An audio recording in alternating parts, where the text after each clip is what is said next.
জানেন নিজেকে পরিপাটি রাখা বা সুন্দর রাখার দায়িত্ব কিন্তু আপনারই। আপনাকে দিন শেষে কিন্তু আপনার ভালো দিকটা না বললেও আপনার খারাপ দিকটা কিন্তু চোখে আঙ্গুল দিয়ে লোকে দেখানোর জন্য ঠিক বসে থাকবে। সে আপনার প্রিয়জন হোক বা পরজন। সো নিজেকে ভালো রাখতে বা রাখার দায়িত্ব কিন্তু আপনারই। তো চলুন আজকে নিজেকে একটুখানি পরিবর্তন করতে গিয়েছিলাম 2 বোন মিলে। সাথে কি করলাম সবটাই থাকছে আজকের ভিডিওতে। Hello everyone, welcome back to my channel. কেমন আছেন সবাই? আমি Rokeya Parvin cooking and blog চ্যানেলে আপনাদের স্বাগত জানাই। হ্যাঁ, আপনারা হয়তো প্রথমেই সাইনবোর্ডে একটু দেখে বুঝে নিয়েছেন আমরা কিন্তু মালদার রূপরাজ পার্লারে এসেছি। একটুখানি আমাদের চুলগুলোকে কাট করব, তার সাথে একটুখানি স্ট্রেটনিং করব, সাথে বোন ফেসিয়াল করবে। সব কিছু মিলিয়ে আজকের ব্লগটা ভীষণ সুন্দর হবে। আপনারা একটুখানি ধৈর্য ধরে দেখুন। আশা করছি অনেক বেশি আপনারা খুশি হবেন আজকের ব্লগটা দেখে। তো এই তো সেই আমরা এই ফাইনালি ঢুকলাম। আর এটা ভিডিও ক্লিপস যেটা নিয়েছিলাম সেটা কিন্তু আমার স্ট্রেটনিং হওয়ার পরে ভিডিওটা নেওয়া, বাট ঢুকেছি কিন্তু এইমাত্রই। তো চলুন তারপর আমরা নেক্সট প্রসেসগুলো কি করছি সেইগুলোই আপনাদের সাথে শেয়ার করব। সর্বপ্রথম কিছু কমেন্টের আমি অ্যান্সার করি। আমি যে স্ট্রেটনিংয়ের শর্ট একটা ভিডিও দিয়েছিলাম বা আমার খুশিটা আপনাদের সাথে শেয়ার করেছিলাম, ওখানে না আমাকে কিন্তু অনেক নেগেটিভ কমেন্ট এসছে। অনেকে কিন্তু বলেছে যে পয়সা বেশি হয়ে গেলে যা হয়, আবার অনেকে কিন্তু ধর্ম নিয়ে পর্দা নিয়ে অনেক কিছু কথা বলেছেন। তো তাদের উদ্দেশ্যে আমি কিছু কথা বলি যে আচ্ছা, আপনারা যে মাসে মাসে ফোন চেঞ্জ করেন, বন্ধুদের সাথে আড্ডায় গিয়ে হাজার হাজার টাকা লুটিয়ে আসেন রেস্টুরেন্টে, সেইগুলো কি আপনাদের খরচ হয় না? আর আমরা যে সংসারে অনেক কাজ করে অনেক দায়িত্ব পালন করে নিজের শখগুলো ছোট্ট ছোট্ট শখগুলো পূরণ করতে আসি, যেটা কিনা আমাদের বররা পছন্দ করে বা বররা আমাদের দিয়েছে বলে সেই শখগুলো পূরণ করার আমরা সাহস পেয়েছি বা পারমিশন তারা দিয়েছেন বলে এসছি বা করে নিচ্ছি। আর যেটা আপনারা বলেছেন যে পয়সা বেশি হয়ে গিয়েছে, হ্যাঁ, আমার বরের পয়সা বেশি হয়েছে, আমার পয়সা বেশি হয়েছে, আমি লুটাতে এসেছি। এখানে আপনার কি সমস্যা বলুন তো? আপনি তো দিচ্ছেন না, আপনার প্রবলেমটা কোথায় সেটাই বুঝলাম না। যাই হোক, অনেক কথাই বললাম। আপনারা প্লিজ কেউ মনে করবেন না। আমি জানি এখানে অনেক সংখ্যক লোক আছে যারা আমাকে অনেক বেশি ভালোবাসেন। তাদের মাঝেও কিন্তু হাতে গোনা 2-1 জন থাকে যারা এভাবে কমেন্ট করে। অনেক বেশি কষ্ট হয় জানেন। এভাবে কাউকে ছোট করে কথা বলা বা এভাবে হার্টলি কথা বলার কোনো মানে হয় না। আমরা তো মানুষ না? একে অপরকে ভালোবেসে তো কথা বলতেই পারি। আপনার ব্যবহার, আপনার ভাষা, আপনার চরিত্রটাই সবথেকে বড় ম্যাটার করে। হ্যাঁ, এখানে আবার কিন্তু ভালো মন্দ 2টা দিক থাকতেই পারে। হ্যাঁ, দেখা গেল যে আমার কোনো জিনিস আপনার ভালো লাগলো না, তা আপনি স্কিপ করে যান না, এখানে সমস্যা নেই। তো আমি তো বলি না যে আপনি আমাকে আপনার খারাপ লেগেছে তবুও আপনি আমার ভিডিওগুলো দেখুন, বা আপনার খারাপ লেগেছে তবুও সুন্দর সুন্দর কমেন্ট করুন। এটা কিন্তু আপনার ব্যক্তিগত। আপনাকে আপনার ভালো লাগলে আপনি ভালো কিছু বলবেন, কিন্তু খারাপ লাগলে কাউকে কষ্ট দেওয়ার কি দরকার? আপনি তো চলে যেতে পারেন, তাই না? তো প্লিজ যারা যারা আমার ভালোবাসার মানুষ বা আমাকে অনেক বেশি যারা ভালোবাসেন, আমি অবশ্যই আপনাদের অনেক বেশি ভালোবাসি, তারা কিন্তু প্লিজ মনে দুঃখ নেবেন না, আপনাদের জন্য কিন্তু না। যাই হোক, এই যে দেখছেন বোন না এখানে অর্ধেকের বেশি কিন্তু চুল কেটে দিয়েছে। কেননা আমাদের না, আমরা 2 বোনের বিশেষ করে অনেক বেশি চুলের লেন্থটা হয় মাশাআল্লাহ। কিন্তু খুব তাড়াতাড়ি আমাদের চুলগুলো দ্রুত কিন্তু বেড়ে যায়। ওই জন্য আমাদের চুলগুলো নিয়ে না অনেক বেশি সমস্যা হয়। এই শুকানো থেকে শুরু করে শ্যাম্পু করা, তারপর তো আবারও যে খোপা করি না, ওইখানে কিন্তু একদম ঘাড়ের ওখানে অনেক বেশি ব্যথা হয়ে যায়। তো ওই জন্য আমাদের কিনা মাঝে মাঝে কিন্তু চুলগুলোকে একটু করে ছোট করে নিতে হয়। তো সেই উদ্দেশ্যে আরও আশায় আর কি। তো বোন এখানে অর্ধেকের বেশি কিন্তু চুল কেটে নিয়েছে, আর একটুখানি সামনের দিকে ডিজাইন করে নিচ্ছিল, লেয়ার কাট করে নিচ্ছিল। যখন চুলটাকে কেটেই নিল তো ভাবলো যে একটু ডিজাইন করে নেই। তো এই যে দিদি খুব সুন্দরভাবে কিন্তু ডিজাইন করে দিয়েছে। আপনারা জানাবেন কমেন্টে চুলের বা হেয়ার যেই স্টাইলটা করেছে সেটা কেমন লাগছে বা বোনের মুখে মানাচ্ছে কিনা। আমার তো ভীষণ পছন্দ হয়েছে এই হেয়ার কাটটা। আর দিদি কিন্তু অনেকক্ষণ ধৈর্য ধরে একদমই খুব সুন্দরভাবে কিন্তু হেয়ার কাটটা করেছে। আপনাদের হয়তো আমি খুব শর্টে দেখিয়ে দিলাম, কিন্তু কেটেছিল কিন্তু বেশ অনেকক্ষণ ধরে। ফাইনাল লুকটা বেশ সুন্দর এসছে মাশাআল্লাহ, অনেক বেশি সুন্দর লাগছে দেখতে। আর বোনের এই চুল কাটা হলেই আমার যে কাজের প্রসেস সেটা কিন্তু শুরু হবে। মানে 2 বোন যেহেতু এসেছি অনেক সময় জানেন, আমাদের মোটামুটি সেই পার্লারে 6 ঘন্টার উপরে আমরা এই পার্লারে এসেছিলাম। তো বোনের ওইদিকে চুল কাট হয়ে গিয়েছে, এখানে আমি যে হেয়ারটাকে স্ট্রেট করব, তো যার জন্যই তো আগে শ্যাম্পু করতে হবে। ওই জন্য আমার শ্যাম্পুটা করে নিচ্ছি, বা যে দিদি যে আমার শ্যাম্পুটা করিয়ে দিয়ে তারপর চুলটাকে শুকিয়ে নিয়ে হেয়ার ড্রায়ে শুকিয়ে নেওয়ার পরে আবার যে স্ট্রেটনারের যে ক্রিমটা সেইটা কিন্তু অ্যাপ্লাই করে দেবে। ওইটা করার পরে তো বেশ অনেকক্ষণ বসে থাকতে হয় জানেন, মোটামুটি 40 মিনিটের মতো বসে থাকতে হয়। আর আমার যেহেতু চুলগুলো অনেক বেশি মোটা, মোটা বলতে লম্বা ঠিকই কিন্তু মোটা ধরনের। তো ওই জন্য আমার না 1 ঘন্টার উপরেই কিন্তু আমাকে বসে থাকতে হয়েছিল। দিদি মাঝখানে চেক করে বলল যে না আর একটুখানি সময় লাগবে। তো 1 ঘন্টার মতো যেহেতু সময় লাগবে, যার জন্য এখানে আমি ঝটপট সর্বপ্রথম কিন্তু আমার কাজগুলো এখানে হচ্ছে। তো আমার চুলটা এখানে ওয়াশ করা হয়ে গিয়েছে, একটুখানি শুকিয়ে নেব, তারপর তো আবার ড্রাই ওয়াশ করবে, মানে হেয়ার ড্রাইয়ে একটুখানি শুকিয়ে নেবে আর কি। এখানে আমার চুলটা শুকানো হয়ে যাচ্ছে। আপনারা হয়তো যারা স্ট্রেট করেছেন বা যারা এই সময়টা পার করেছেন তারাই জানেন যে কতটা বোরিং একটা সময় বা কত একটা কষ্টকর একটা ব্যাপার। হাজারবার চুল ওয়াশ করা, তারপর আবারও হাজারবার শুকানো, তারপর আবার ক্রিম অ্যাপ্লাই করা, সব কিছু মিলিয়ে না একটা সময় তো আমি একদমই ক্লান্ত হয়ে পড়েছিলাম শেষের দিকে। কিন্তু কি করব, যখন আমি করতে শুরু করেছি কিন্তু এর তো একটা ফাইনাল লুক বার করতেই হবে, তাই না? তো এইদিকে আবারও আমার সেই চুলগুলোতে ক্রিমটা অ্যাপ্লাই করে দেওয়া হচ্ছে। এই ক্রিমটা অ্যাপ্লাই করে দিয়ে কিন্তু অনেকক্ষণ বসে থাকতে হয় জানেন।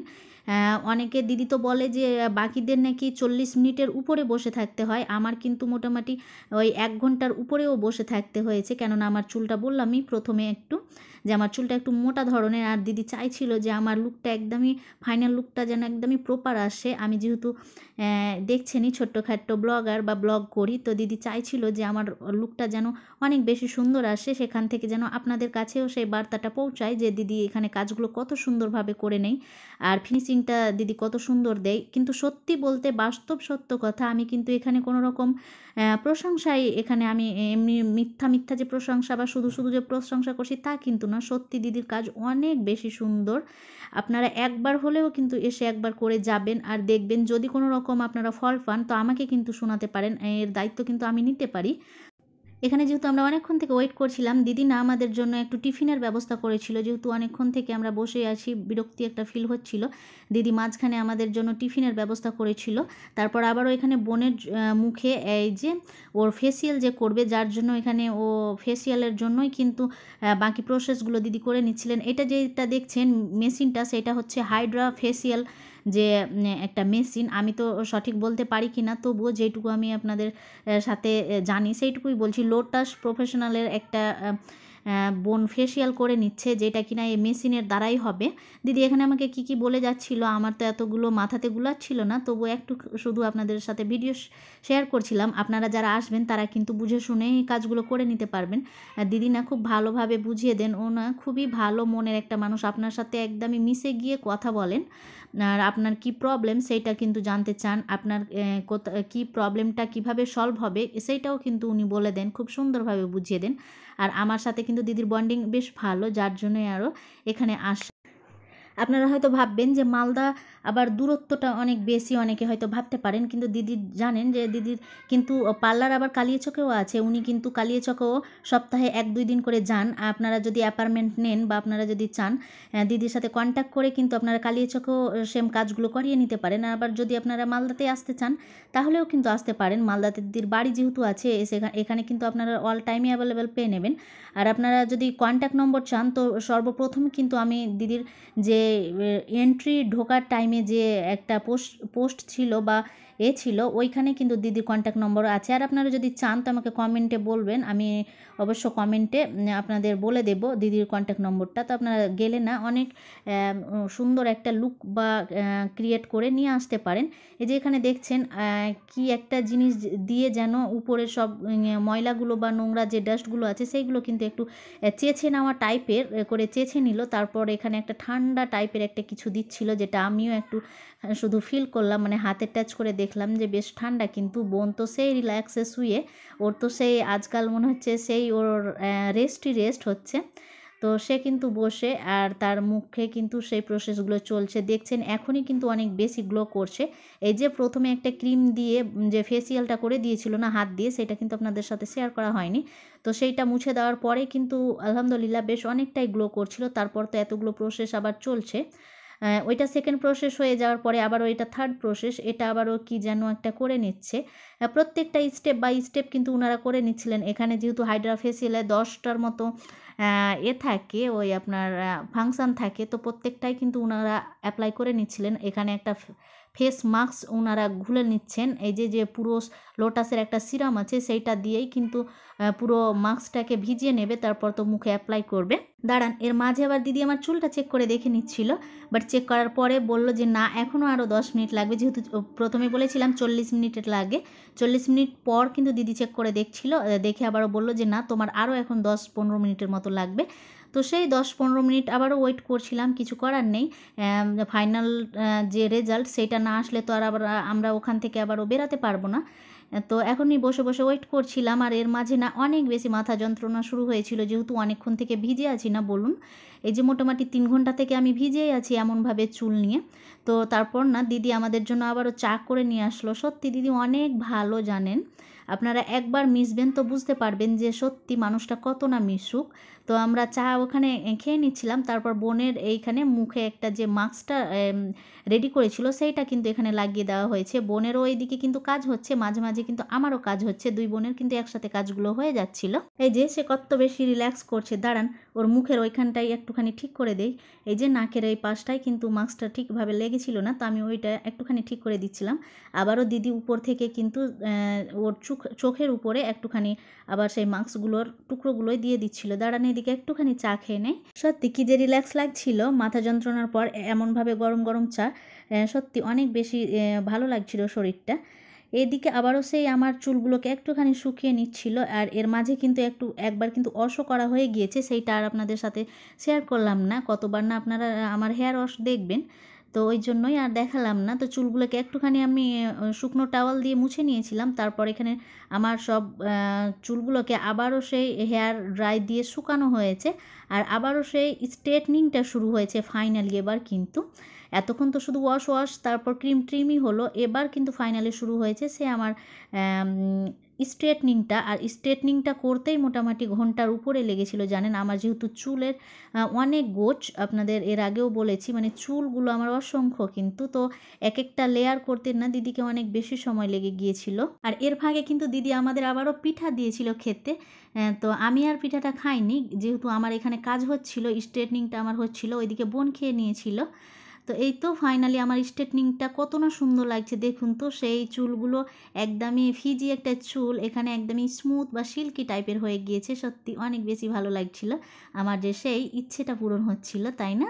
তো এই যে ফাইনাল লুকটা দেখুন। ফাইনাল বললে ভুল হবে, এটা শুধু স্ট্রেটনিং হলো, এরপরে না আবারও একটা কিন্তু ওনারা ক্রিম অ্যাপ্লাই করবেন, আর যেটা কিনা 10 মিনিট রাখার পরে হেয়ারটা ওয়াশ করে নিয়ে আবারও কিন্তু একবার স্ট্রেট করবে, কিন্তু এবার না একদমই ছোট ছোট লেয়ার হবে না, এবার একটুখানি বড় করে লেয়ারগুলো নিয়ে কিন্তু স্ট্রেটটা করবে। এটা কিন্তু এই যে এই কথাটাই বলছিলাম আর কি, এর মাঝে কিন্তু ওই স্ট্রেট করার পরে আবারও কিন্তু একটা ওনারা করে দিচ্ছেন, এই একটা ক্রিম লাগিয়ে দিচ্ছেন। এই ক্রিমটা করার পরে কিন্তু ওয়াশ করে নিতে হবে। এই যে এটা কিন্তু আমার লাস্ট ওয়াশ, এরপরে আর ওয়াশ হবে না। এরপরে শুধু একবার একটুখানি বেশি করে চুল নিয়ে বা মোটা ধরনের লেন্থ নিয়ে কিন্তু উনি স্ট্রেট করে দেবেন, তারপর কিন্তু আমার ফাইনাল যে রেজাল্ট সেইটাই কিন্তু আমি পেয়ে নেব। তো চলুন, এখানে তো আমার ওয়াশগুলো হয়ে গিয়েছে। এই যে সে আমার ফাইনাল লুক, আর নিচে থেকে একটু যেই চুলগুলো ছোট বড় আছে সেইগুলো একটুখানি শেপ ধরিয়ে নিচ্ছে, আর এটাই হচ্ছে আমার ফাইনাল লুক। আলহামদুলিল্লাহ বেশ আমি খুশি হয়েছি দিদির কাছে কাজ করিয়ে। দেখুন কত না শাইনি হচ্ছে, কত না সুন্দর হচ্ছে। সত্যি এটারই আমার ইচ্ছে ছিল, যাকে আমার ইচ্ছে পূরণ হলো, যার জন্য আমি অনেক বেশি খুশি। আর আপনাদের যদি আমার ভিডিও কোনো অংশ ভালো লাগে প্লিজ আমাকে কমেন্ট করে জানাবেন। এই সম্বন্ধে যদি কোনো ইনফরমেশন আপনারা পেতে চান অবশ্যই আমাকে কমেন্ট করে জানাবেন, ইনশাল্লাহ আমি কমেন্টে রিপ্লাই করার চেষ্টা করব। চলুন তাহলে এবার বাড়ি যাই, এই তো গাড়ি চলে এসছে। আবারও আপনাদের সাথে দেখা হবে নেক্সট কোনো ভিডিওর মাধ্যমে, ততক্ষণের জন্য সবাই ভালো থাকুন। আল্লাহ হাফিজ, আসসালামু আলাইকুম।